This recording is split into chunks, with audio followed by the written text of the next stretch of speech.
Melakukan kesalahan bermanfaat bagi pelakunya, termasuk kesalahan yang dipergoki atau diketahui oleh orang lain. Ini setidaknya karena dua hal. Pertama, ia jadi tahu bahwa ia tidak selalu benar, sehingga karenanya ia tidak pantas merasa diri paling benar. Kadang-kadang seseorang itu merasa dirinya selalu benar karena orang tidak melihat atau memergokinya berbuat salah. Itu yang pertama. Yang kedua, agar ia bisa memahami ketika orang lain berbuat salah, sebagaimana ia ingin orang lain memaklumi dan memaafkan kesalahannya, ia juga harus berbesar hati memaklumi dan memahami kesalahan orang. Jikapun ia perlu menegur orang lain karena kesalahan, maka ia harus belajar untuk menegurnya dengan cara yang ia sendiri ikhlas ketika ditegur saat berbuat salah. Berbuat kesalahan jelas tidak dikehendaki, tetapi kadangkala berbuat kesalahan adalah bagian dari kebaikan itu sendiri dan merupakan salah satu proses penyempurnaan diri. Sebagaimana ada kebaikan yang menjadi keburukan, begitu juga ada keburukan yang menjadi kebaikan.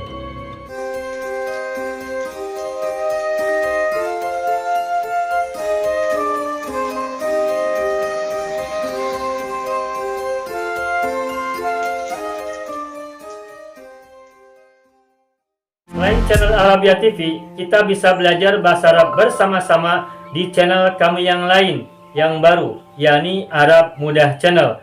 Mudah, asyik, dan nyaman. Materi-materi bahasanya berbeda. Silakan kunjungi, subscribe, share, dan kita belajar bersama-sama. Arab Mudah Channel, mudah, asyik, dan nyaman. Semoga bermanfaat dan selamat menyimak.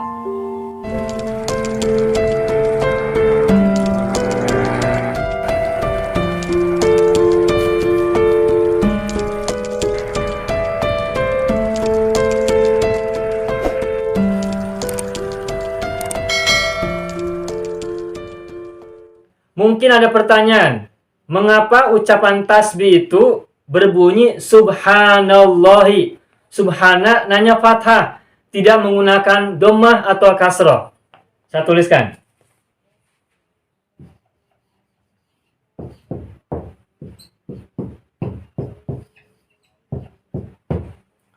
Subhanallahi.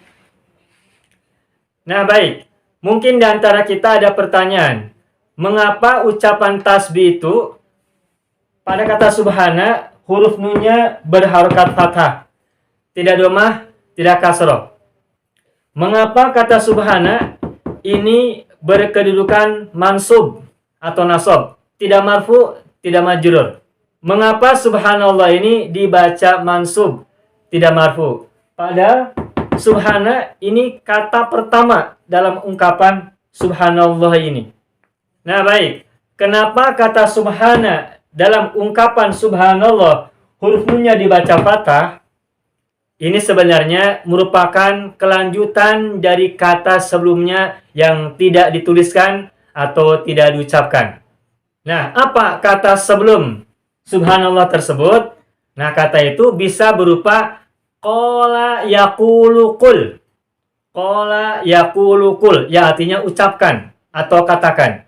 Qala berkata, yaqulu berkata, qul katakanlah. Sehingga ketika kita mengucapkan kata subhanallah, itu semula adalah qala subhanallah atau qultu subhanallahi. Aku berkata ungkapan subhanallahi. Atau kalau kita menyuruh orang, qul subhanallahi, ucapkanlah ungkapan subhanallahi.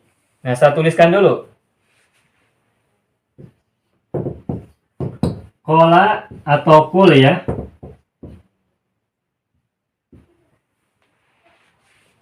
Kata subhanallah, mengapa subhananya fathah?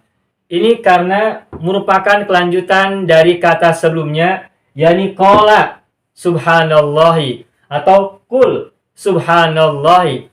Qala artinya telah berkata. Siapa yang berkata? tentu siapa saja. Fa'ilnya siapa saja bebas. Qala subhanallahi, yang artinya dia berkata subhanallahi.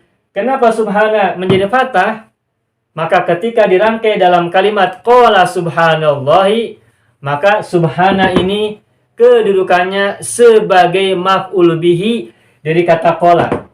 Dia berkata, apa yang dikatakan? Yang dikatakan adalah ucapan atau ungkapan atau zikir subhanallahi. Itulah sebabnya karena subhana kedudukannya sebagai maf'ul bihi dari kata qala yang tidak dimunculkan, maka subhana harokatnya fathah, i'rabnya sebagai maf'ul bihi. Qala subhanallahi atau qul subhanallahi, katakan ungkapan atau zikir subhanallahi. Begitu ya. Jadi kesimpulannya, sekali lagi saya sampaikan, kata subhana adalah sigot isi masdar dari kata sabaha yasbahu, sama dengan kata hasaba yahsubu husbanan, sabaha yasbahu subhanan. Adapun mengapa kata subhanallahi, subhana nanya fathah, ini sebenarnya ungkapan subhanallah merupakan kelanjutan dari kata sebelumnya yang tidak dimunculkan. Yani semula kata subhanallah ini berasal dari kata qala subhanallahi. Dan subhana kenapa fathah? Alasannya adalah subhana merupakan maf'ul bihi dari ungkapan qala subhanallahi. Demikian, semoga bermanfaat.